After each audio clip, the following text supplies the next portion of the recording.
The owl didn't listen. It followed the bee back to her hive.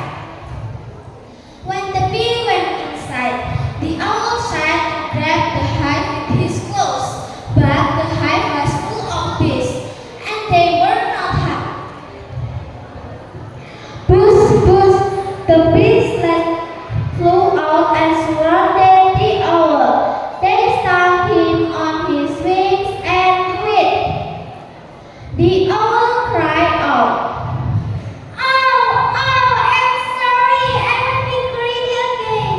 The bee let the owl go, and he flew back up to his tree, feeling very ashamed.